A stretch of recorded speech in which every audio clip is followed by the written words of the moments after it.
Yeah, you can. Thank you very much, members of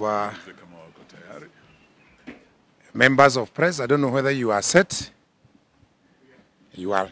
So, thank you very much.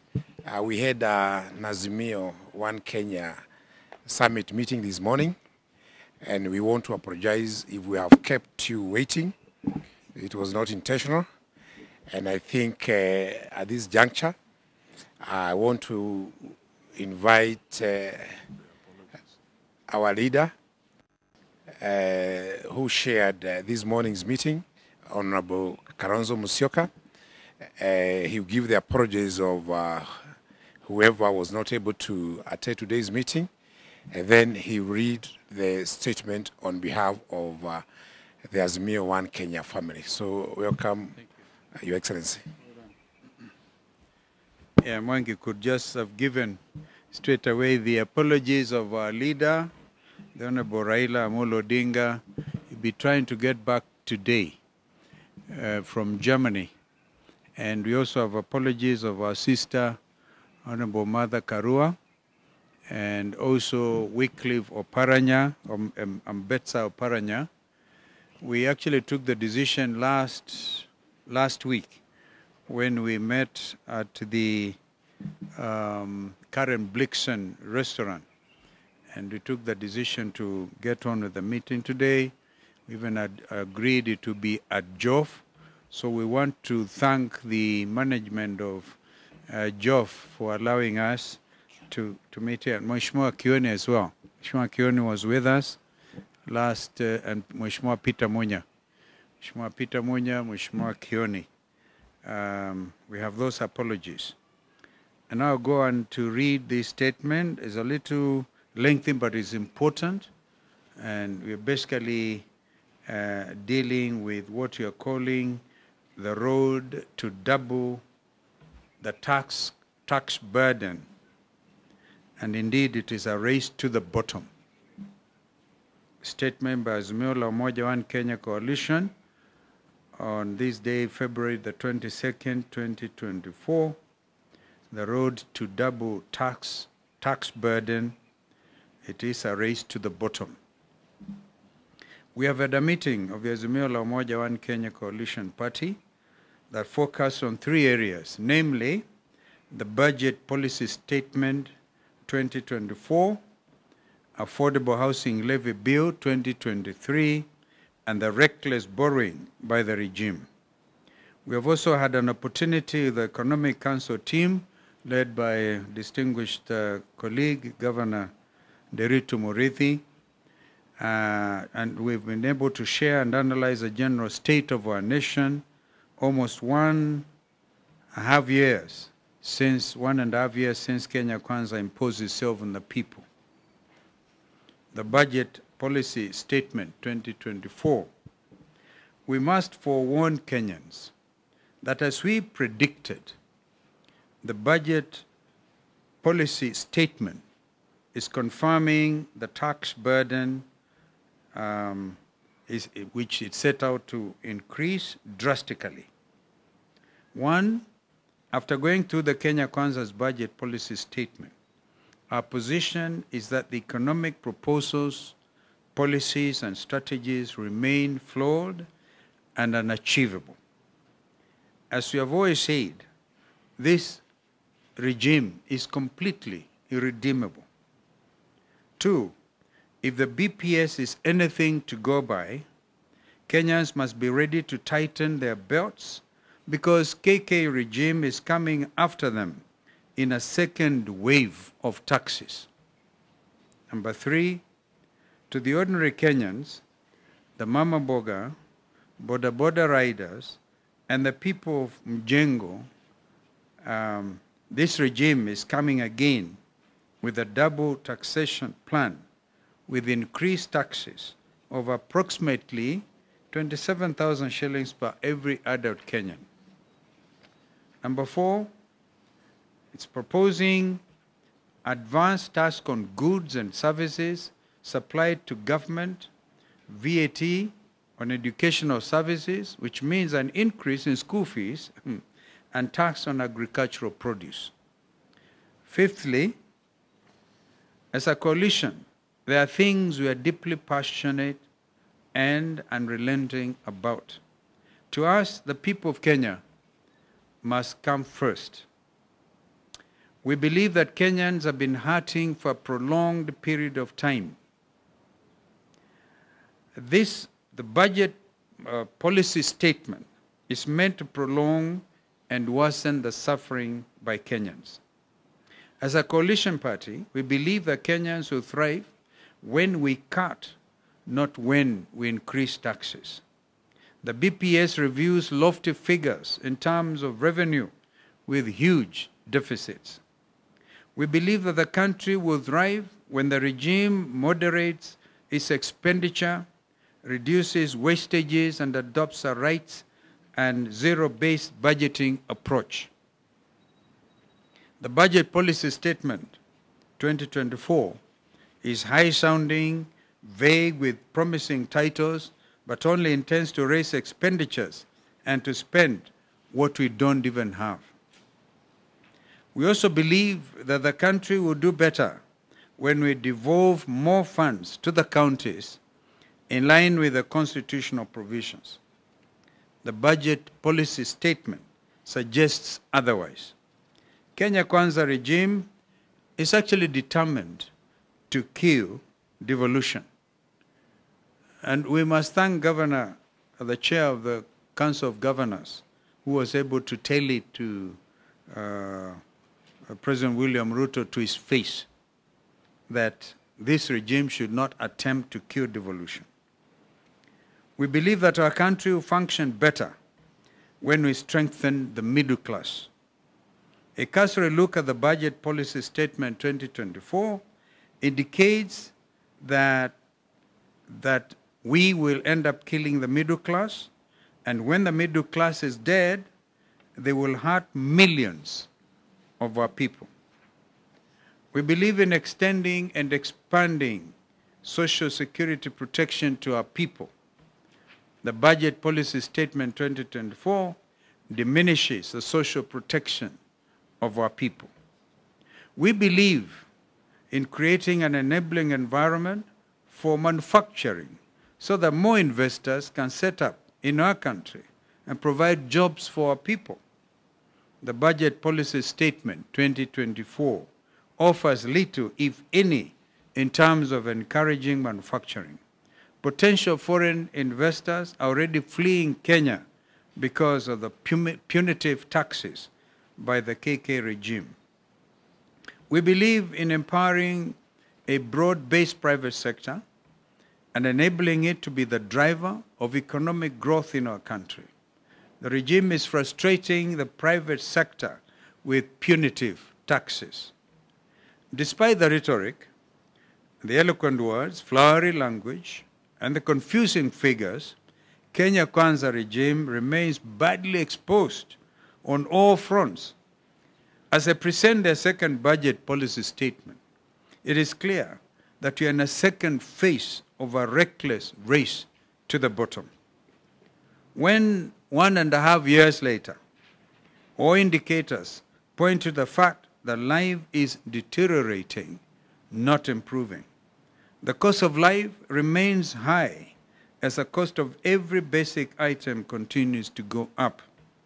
We are staring at a second disastrous and painful year under Kenya Kwanza. Our conclusion of the BPS is that it does not meet the Constitutional and Public Finance Management Act provisions. We commit to reject any further punitive taxation imposed on Kenyans by this regime in the name of economic transformation. Or is it what they call bottom-up? And on the Affordable Housing Levy Bill 2023, if you can recall, ladies and gentlemen and members of the press, the Affordable Housing Levy Bill 2023 was introduced to the House after the courts twice declared the housing levy, which is meant to finance the affordable housing program, unfair discriminatory, and unconstitutional. As such, as we speak, it remains unconstitutional. Given the foregoing, we would like to first congratulate the bold Azimio members of Parliament who, during the second reading of the controversial bill, remained firm to the wishes of Kenyans and voted against the bill. Secondly, we ask Kenyans to now put on notice the members of Parliament who betrayed their wishes by voting for the punitive bill. While the Affordable Housing Levy Bill 2023 could have been passed in the National Assembly as per the wishes of KK regime, it was largely against the wishes of majority of suffering Kenyans. We therefore commit to protect the interests of Kenyans at all times. The proponents of the Affordable Housing Levy Bill 2023 have christened it as an empowerment, as an employment creator, but nothing can be further from the truth. It remains a punitive tax collection avenue from the already suffering Kenyans. As the Affordable Housing Levy Bill 2023 moves to the Senate, we once again ask the senators from across the political divide to be patriotic and reject this bill in total. It is a bad bill for the people of Kenya. In the 1.5 years of Kenya Kwanza regime, our currency, the Kenya shilling, the once mighty currency in the region, has received severe beating. The shilling has lost its value against the US dollar. Shilling lost its value against the Tanzanian and Kenyan shilling, Ugandan shilling. Recently announced, the regime recently announced an artificial situation in stabilizing the Kenyan shilling against the dollar. Today, the exchange rate is still fluctuating at around Kenya shillings 150 to the US dollar. Kenya must never be excited about these artificial, superficial, and unsustainable moves by the Kenya Kwanza regime to stabilize the dollar against the Kenya shilling. If you recall, in August 2022, the shilling was trading at the dollar was trading as 120 shillings for $1 US. 1.5 years later, the shilling is trading at 150 against the US dollar. And you never really get to know. Even our coffee farmers are complaining about a sudden dip in the exchange rate. And then again, leveling up to incredible and unsustainable levels. If you recall, again, I beg your pardon, the fall and instability of the shilling comes with a great price that includes escalated cost of imports, including food. It puts tremendous pressure on parents seeking to take their children abroad or those who want to seek treatment outside of our country. The free fall of the shilling is therefore a grand betrayal of the people of Kenya by the Kenya Kwanza regime. A perfect example of a race to the bottom by this regime. On reckless, what you call reckless borrowing, given the state of the economy and the promises made during campaigns, Kenyans would have expected that they would cut down expenditure and borrowing. The regime did the complete opposite. The Kenya Kwanza regime has increased spending by over 400 billion shillings. The State House and state lodges renovations are approximated to cost 780 million shillings. The renovation of the official residence of the Deputy President also projected to cost about 600 million shillings. Kenya Kwanza is spending money it does not even have in misplaced priorities and raising it by extorting more taxes from the suffering Kenyans. The regime resorted to more borrowing, ignoring the warnings that we are in a debt distress situation and the risk of debt default.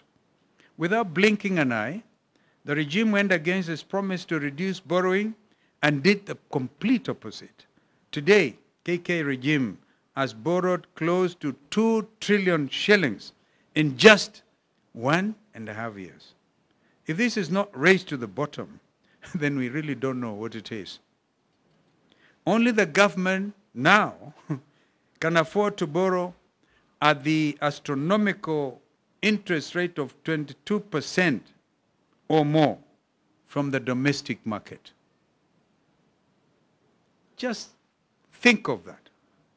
Which Kenyan can now go to the bank and borrow? Because the banks will, on their own, be able to charge interest rate of about 26 to even to 30%. This is Shylock situation. The result has been that micro and small businesses are struggling, defaulting, and folding up, while the larger private sector is at best stagnating or equally folding up. In the last 1 year, the proportion of micro and small businesses defaulting on loans has increased by 20%. Today, 6 out of 10 micro and small businesses are either paying late, paying only a part of the installments, or unable to completely pay. Fellow Kenyans, there are strong indications that things will get worse. As a coalition, we however refuse to ask you to tighten your belts again. You have already done enough. The ball is squarely in the court of this regime. They either act swiftly and lower the cost of living by reducing taxation, wastages, and wanton theft of public money, or await the fate that has fallen other insensitive and incompetent regimes across the continent. We thank you. Kama kuna swali pengine kama hamna. So made some threats that were realized later, including protest. Now that this 2024, which other options do you have to protect the interest of Kenyans, quote unquote? You know, we have said that Kenyans have actually done enough in exercise of their constitutional rights under Article 37 of our Supreme Law. They did protest, they organized demonstrations, and we were all witnesses to that fact, as a result of which we had the National Dialogue Committee constituted. The report of the Dialogue Committee is before the House. I think they'll be voting on it today. But Kenyans, what else can we ask Kenyans to do other than telling them, you have done enough? And if they don't listen, then they'll face up to the consequences that were put up here. Because Kenyans must reserve those rights under our Constitution. So we're in it all together as a leadership of our coalition and as Kenyans. And even those, if you notice, even some members in Kenya Kwanza who have been telling their leaders the situation is unbearable, some of them decided either to stay away or whatever. I don't want to comment on that. So everybody knows the truth, and they don't want to act on it. My colleagues can answer any other question. Any other question? Okay. Or add to what I've just said. No. Okay. My name is Apollo TV47. Apollo. Yes. Given the situation in Parliament where you are outnumbered in terms of passing bills and all that, this year, as my colleague just said, do you have a planned course of action in terms of taking the regime head on? First of all, you must, Apollo, understand that immediately after the elections, Azimio coalition had the majority of, I think, 100, we are at 177. And in utter disregard of the principles that commit this country to the practice of multi-party democracy, the regime went ahead to create what you are now calling an artificial majority. But is it when the crunch comes, I beg to tell you, Apollo, that you'll be surprised. Because they're also leaders and they're listening. They're actually listening. I actually went to Naivasha next to the retreat by Kenya Kwanza, but I was doing a similar thing in the neighborhood. I mean, a different thing, dealing with the County Assembly Board's performance, and on 2-3 days convention. We ended up in the same venue, but of course we didn't meet. I sent greetings to them, okay? But when we left and made a stopover in Naivasha town, the people are still there, crying out for something, for somebody to do something, so that this burden of the cost of living can come down. I'm told later on they tried to drive through, and I think we saw in the social media what befell those leaders. Thank you. Thank you so much. We are going to process the statement. We give you copies shortly. Thank you.